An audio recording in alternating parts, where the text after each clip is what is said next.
भक्ति मार्ग में बहुत ही अगड़म बगड़म कर दिया। क्या अगड़म बगड़म कर दिया है?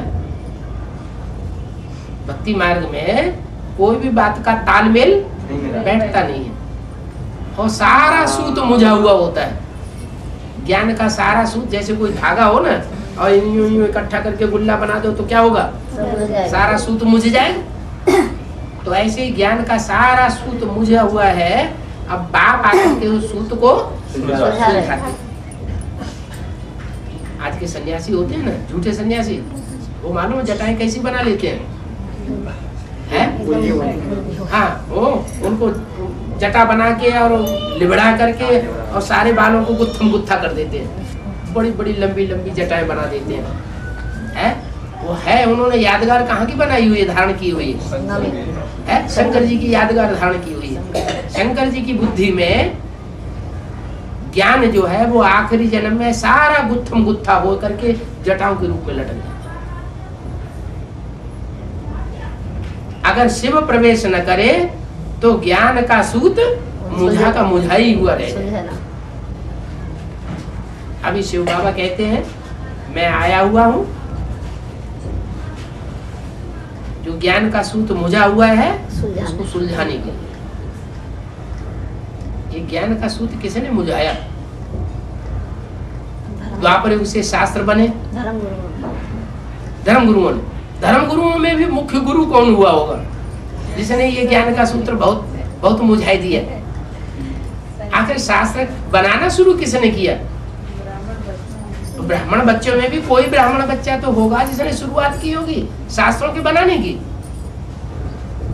और शास्त्रों में क्या लिखा है? ये शास्त्र वेद शास्त्र किसने बनाए? नहीं, ब्रह्मा की तो मुख से निकला। जैसे धर्म पिताओं के मुख से अपना अपना धर्म का ज्ञान निकलता है, वो कोई शास्त्र नहीं है। धर्म पिताओं के सैकड़ों वर्षों के बाद फिर उनके शास्त्र बनते हैं। क्या मोहम्मद के 200-300 वर्ष के बाद फिर कुरान बनी, क्राइस्ट के 300-400 वर्षों के बाद बाइबल बनी, गुरु नानक के 100-200 वर्षों के बाद गुरु ग्रंथ साहब बना। उसी समय थोड़ी बनता है। तो ऐसे ही शिव बाप भी जब आते हैं तो ब्रह्मा के मुख से जो ज्ञान सुनाते हैं उसका शास्त्र बन ही नहीं सकता। 2500 साल के बाद फिर कोई शास्त्र बनाना शुरू करता है। तो कोई ने तो महाभारत, गीता और ये शास्त्र बनाए होंगे। वो कौन है? व्यास। वी माना विशेष और आस माना बैठ गया पालथी मार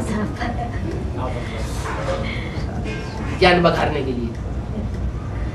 तो जो बैठ गया जिसने शास्त्र बनाए वो शास्त्र दुर्गति के बने या सदगति के बने? दुर्गति के बने। वो तो दुर्गति करने वाला कौन? अरे कोई तो हुआ होगा। है? अरे शास्त्र बनाने वाला कोई तो हुआ होगा। व्यास हुआ। वो कौन है व्यास? व्यास की भी गद्दियां चली। जैसे गुरु लोग होते हैं ना, तो गुरु लोग शरीर छोड़ देते हैं तो उनकी गद्दी लेकर के कोई दूसरा बैठ जाता है। जैसे नारायणों की सतयुग में गद्दियां चलती हैं, फर्स्ट नारायण, दूसरा नारायण, तीसरा नारायण, चौथा नारायण। जैसे अंग्रेजों में डायनेस्टी चली, king Edward first, king Edward second, third. ऐसे ही व्यास नाम की भी गद्दियां चली। जो सतयुग में नारायण बनते हैं वो ही द्वापर में आकर क्या बनते हैं? व्यास बन जाते हैं नंबरवार। तो उनमें नंबर 1 व्यास कौन हुआ? अरे कौन हुआ? इब्राहिम हुआ। इब्राहिम शास्त्र लिखता है? ब्रह्मा बाबा हुआ। अरे ब्रह्मा से भी पहले कौन हुआ? हाँ, सतयुग में ब्रह्मा बाबा तो दूसरे नंबर का नारायण बनेगा। उससे भी पहले नारायण कौन हुआ? नारायण वाली आत्मा ना। तो पहला जो नारायण बनता है वो ही पहला आकर के वहाँ व्यास बनता है।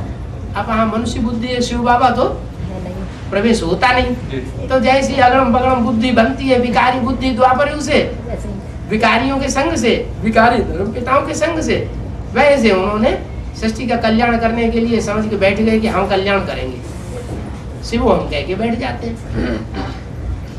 आदत तो है ना, क्या ये आदत कहाँ से पड़ती है? ये संगम युग में आदत पड़ जाए। शिव बाबा प्रवेश करते हैं तो जिसमें प्रवेश करते हैं उसको ये अहंकार हो जाता है कि शिव बाबा और किसी में मुकर्रर नहीं प्रवेश करते हैं, मेरे में ही प्रवेश करते हैं। भले बाहर के मुख से न करे तो भी अंदर अंदर बात चलती है, बैठ जाती है। तो वो बात जो अंदर बैठ गई संगम युग में, वो कहाँ निकलती होगी? कहीं निकलेगी कि नहीं निकलेगी? वो द्वापर युग से निकल पड़ती है, द्वापर से हो जाती है, इमर्ज हो जाती है द्वापर युग से। तो वो ढेर सारे शास्त्र बनाए देते हैं। उन शास्त्रों से मनुष्यों की दुर्गति होती है। पहले शास्त्र भी सतो प्रधान थे, शुरू में दुनिया की हर चीज पहले सतो प्रधान, फिर रजो प्रधान, फिर लास्ट में तमो प्रधान बनती है। तो पहले पहले जो शास्त्र बनाए द्वापर युग के आदि में, उनमें फिर भी सात्विकता थी, सतो प्रधानता थी। बनाने वाले ने जिस अर्थ से बनाए वही अर्थ वो सुनाते थे। लेकिन बाद में क्या हुआ? उनके जो परवर्ती आए, दूसरे दूसरे नारायण, दूसरे दूसरे धर्म वाले, उन्होंने उसके अर्थ जो है पलट दिए, अर्थों का अनर्थ कर दिया, मनमत घुसेड़ दी। वो मनमत घुसेड़ने से क्या हुआ कि वो अर्थों का अर्थ जो है पलट गया।